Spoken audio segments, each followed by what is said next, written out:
In the dusty town of Redemption, Sheriff Thorne wasn't a keeper of the peace. He was its owner. Law was his weapon, arrogance his shield. To him, justice was a matter of convenience, a tool to assert his dominance over the sun-scorched streets. One sweltering afternoon, to make a point to some grumbling townsfolk, Thorne decided to flex his authority. He picked a man at random, a quiet farmer named Elias, and accused him of rustling cattle. The evidence was flimsy, the accusations baseless, but Thorne's word was law. He dragged Elias through the town square, the clinking of spurs a death knell for the man's freedom. As the cell door slammed shut, Thorne felt a familiar, cold satisfaction. He had proven his power once again. The town was his, and everyone in it was a pawn in his game.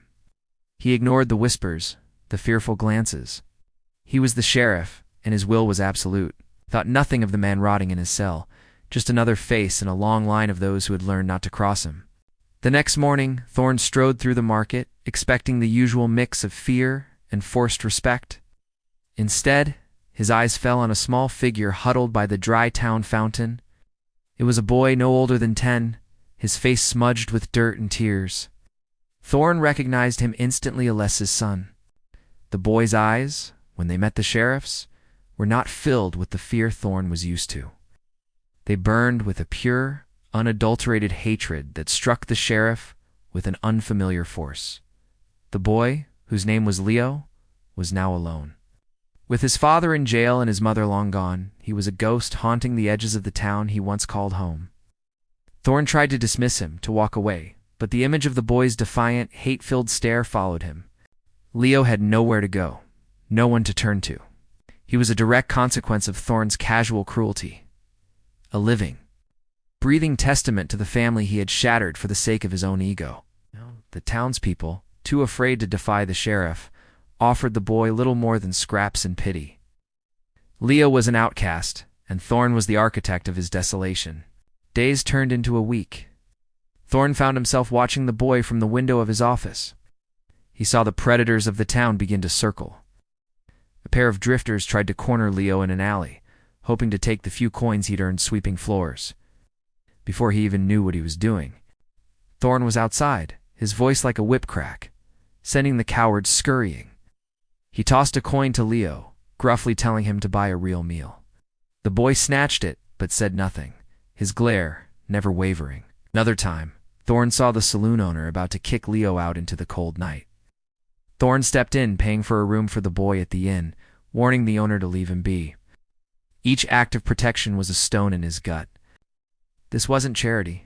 It was a desperate, clumsy attempt to quiet the guilt gnawing at him. He saw Ilias's face in the boy's features, saw the life he had destroyed reflected in Leo's lonely existence. He was the boy's reluctant protector, a jailer playing guardian. The irony was a bitter pill.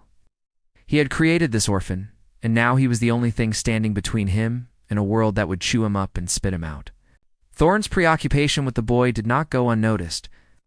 Word spread to the lawless territories beyond Redemption. The once feared sheriff was distracted, softened. A notorious outlaw leader named Silas Kane, a man Thorne had run out of the county years ago, saw his opportunity. Kane and his gang had been waiting for a sign of weakness, a crack in Thorne's iron rule. They heard the whispers about the sheriff and the boy, and saw a perfect storm brewing.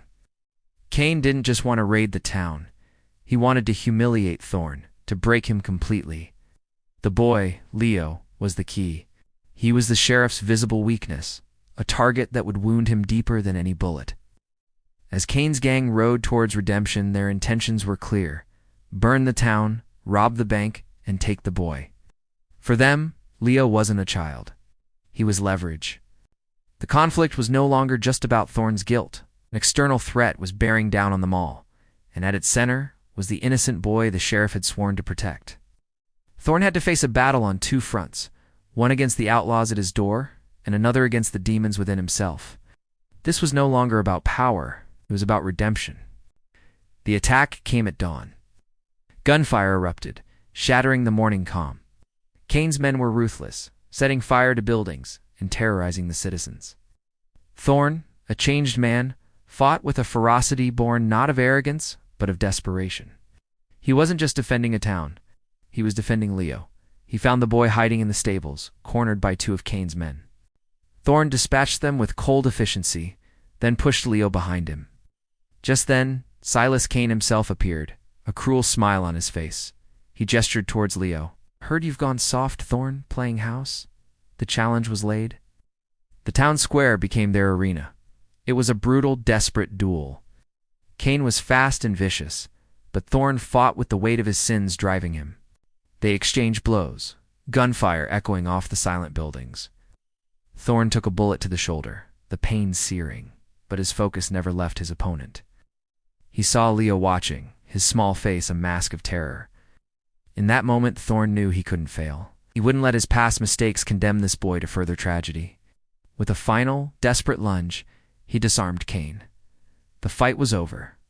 He had won, but he was bleeding, exhausted, and forever marked by the battle for his own soul. As the sun began to rise, casting a golden glow over the battered town, the smoke cleared. Thorn, his arm bandaged, stood over a defeated Silas Kane. The remaining outlaws had fled. The town was safe. He turned and saw Leo standing a few feet away.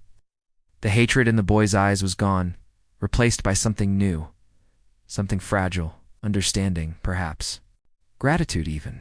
Thorn knew he could never fully undo the wrong he had done. Elias was still in a cell, a fact that weighed heavily on him. But in that moment, something had shifted. Justice was not in the badge, but in the choice to protect the innocent. He walked over to Leo and knelt, his wounded body protesting. He didn't offer empty words or apologies. He just held out his hand. After a long moment, Leo took it. Together, the wounded sheriff and the lonely boy walked out of the town square, their silhouettes framed by the dawn. A new, uncertain path lay before them, a fragile bond formed in the crucible of violence and redemption. Their journey was just beginning. Thank you for watching. If you enjoyed this story, please like, share, and subscribe to our channel for more content like this. We'd love to hear your thoughts in the comments below. See you in the next video.